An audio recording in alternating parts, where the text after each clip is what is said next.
Okay, we're back with the next problem, 25, and that is on page 759. And we have the sum from k equals 1 through infinity from k e to negative k. So, of course, our function is x e to negative x, or x over e to the x. Conditions are fulfilled, it's positive, it's decreasing, and we'll check that in a moment if you'd like to, and it's continuous. Of course, all on 1 to infinity. So let's see our f prime for this one. Top function prime, or here it's the same thing, but I'm using this, it doesn't matter. So it's e to the x minus x e to the x divided by e to the x squared, of course. And we'll factor out e to the x. We have 1 minus x over e to the x squared. We'll simplify one of these, and 1 minus x over e to the x will always be negative, except when k is 1. For a finite number of values, it's okay. So it's 0 when x is 1, but when x is 2 will be negative, when x is 3 will be negative. So decreasing condition is fulfilled. So all conditions are fulfilled for the integral test. So let's apply the integral from 1 to infinity from x e to negative x dx. And this is a limit. It's an improper integral. As t approaches infinity from 1 to t, x, I will prepare this for integration by parts, e to negative x divided by negative 1 prime dx. So this is limit as t approaches infinity. And we have a negative x e to negative x from 1 to t, but plus the integral from 1 to t. I differentiate x is 1, so e to negative x dx. So this is limit t approaches infinity. We plug in t. So I have negative t over e to t, but plus when I plug in 1, so it's 1 over e. And here plus e to negative x over negative 1 from 1 to t. Limit as t approaches infinity, negative t over e to t plus 1 over e minus 1 over e to t plus 1 over e.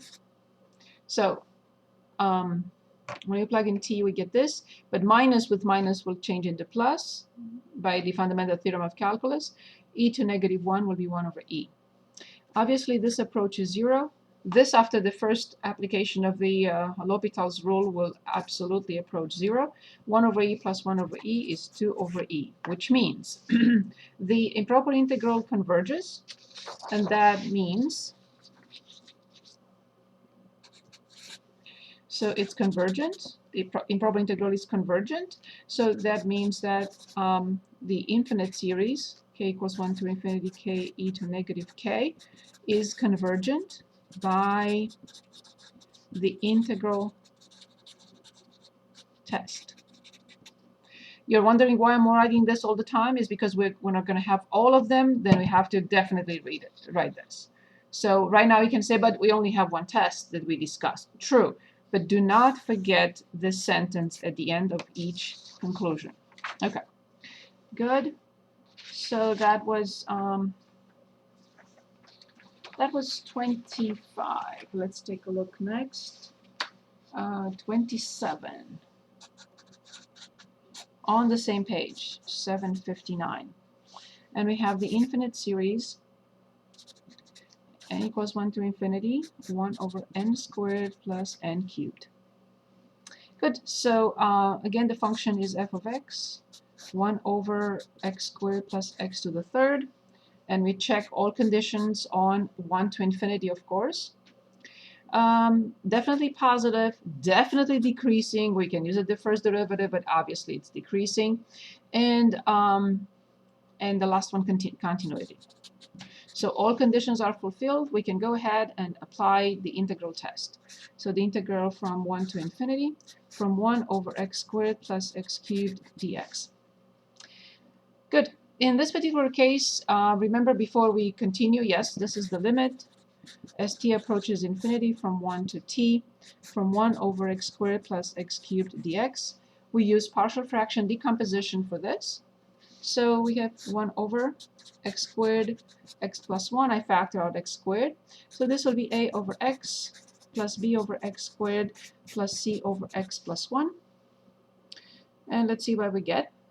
So 1 equals a times x plus 1 plus b times x plus 1 and c with x squared.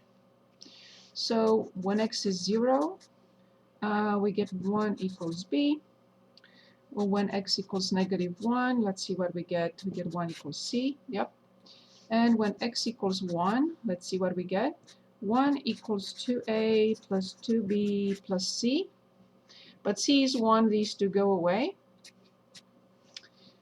B is 1, so then a will be -1. So then from here, I'm going to use this triangle, jump over all this, and continue on page 8 from here. So we have the limit as t approaches infinity from the integral from 1 to t. I really didn't need the bracket. I'm going to erase the bracket for now. I don't need it. We will soon, potentially. But right now I don't want it in the way. 1 over t of the integral from 1 to t. So let's see. We have a negative 1 over x plus 1 over x squared plus 1 over x plus 1 dx. Perfect. Okay, let's continue then. Okay, limit as t approaches infinity. And we have negative natural log x minus 1 over x plus natural log x plus 1. Notice that I did not put the absolute value because all numbers are greater than 1. And this is from 1 to t. So the next step would be, let's see what we get. Oh, let's plug in first. So limit as t approaches infinity. Negative natural log t and plus natural log 1, but is 0, minus 1 over t plus 1, and then plus natural log of t plus 1, and minus natural log 2. Okay, careful here.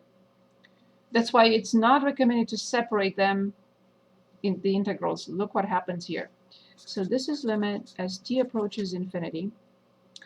Obviously this piece approaches 0. 1 minus natural log can stay outside, but these two natural logs can be changed into t plus 1 over t. So this is natural log of t plus 1 with minus in front here, that t is going to the denominator. So what happens here when you differentiate using L'Hopital's rule, infinity over infinity, this is 1, and natural log 1 is 0. So the answer is 1 minus natural log 2, which means that the improper integral is convergent, which means that our series, this one, from n equals 1 to infinity, from 1 over n squared plus n cubed, is convergent as well by the integral test. If you had solved this separately, you would have concluded that this is divergent. And if one piece is divergent, the whole thing is divergent. So be very careful. That's why I never separate them. Although I know the book shows that, it's not a good idea. Keep them together as much as possible. Okay. The next one is 33. On the same page, 759. Let's see how we are on time. Still good. Okay. So we have this, they're giving us this series from 1 to infinity. N 1 plus n squared raised to power p. And they're asking us to find the values of p. Find p such that this is convergent. Okay. So let's take a look how we address this problem. So first of all, let's take a look at the function. So the function f of x equals x 1 plus x squared raised to power p. For the integral test to be applicable, remember the function has to be positive, which it is. The function has to be continuous, which it is. And the function has to be decreasing, which I don't know at this point. So keep this in mind. This is another requirement that we have to come back and check again. So let's assume for a moment that all these conditions are fulfilled, and let's see what happens. So let's apply the integral test. So this is the integral from 1 to infinity, from x 1 plus x squared raised to power p dx. Yes, of course, this is the limit. As t approaches infinity, the integral from 1 to t. So x 1 plus x squared raised to p dx. So let u be 1 plus x squared. Of course, du will be 2x dx. So all I need is that little number in front. And we'll come back to this in a minute. And from here, we have 1/2 in front. Limit as t approaches infinity. Careful. When x is 1, the integral starts at 2. And then here we have 1 plus t squared. And this is u to p du. So this is 1/2. Limit as t approaches infinity. From u to p plus 1 over p plus 1, from 2 to 1 plus t squared. Continue. 1/2 limit t approaches infinity. U to t squared plus 2 over p plus 1 minus 2 to p plus 1 over p plus 1. I'm going to take p plus 1 in front. It's a constant. Okay. As t approaches infinity, from u to t squared plus 2 minus 2 to p plus 1. So here's the situation.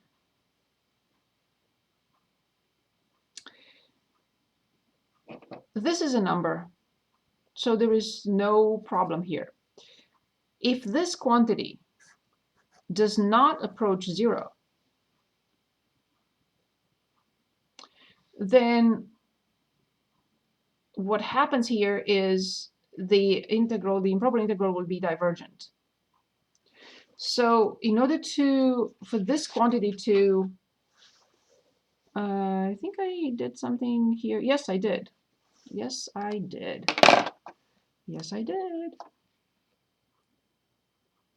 Yes, I did. Sorry about that.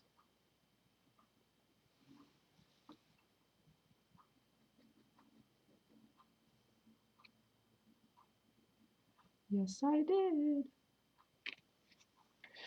So, till it gets dried a little bit.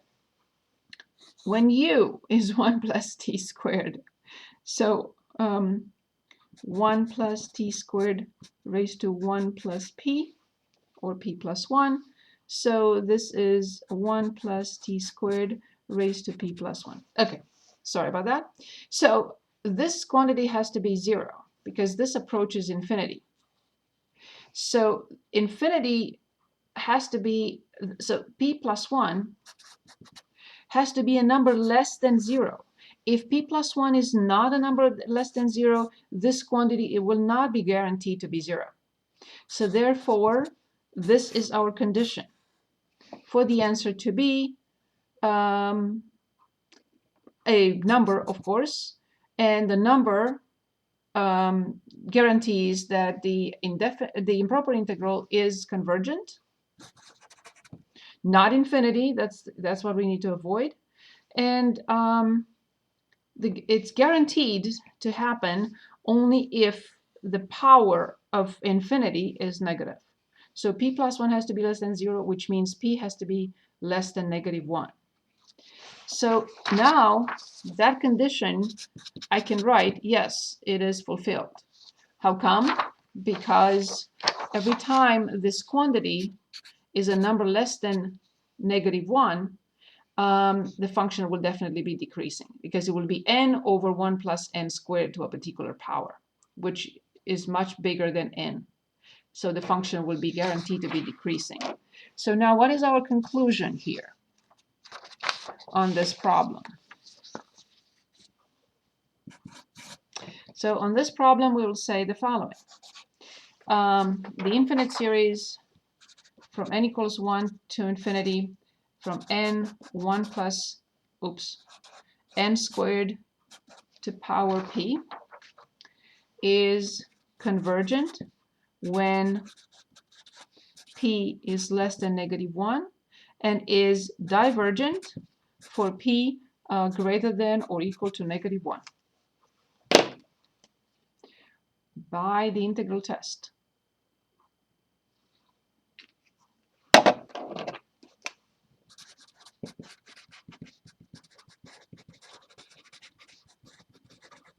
By the integral test. Okay, we want to look at 2 more problems here. Let's see how we are on time. Yeah, I think I will stop here and continue in video 3. Thank you.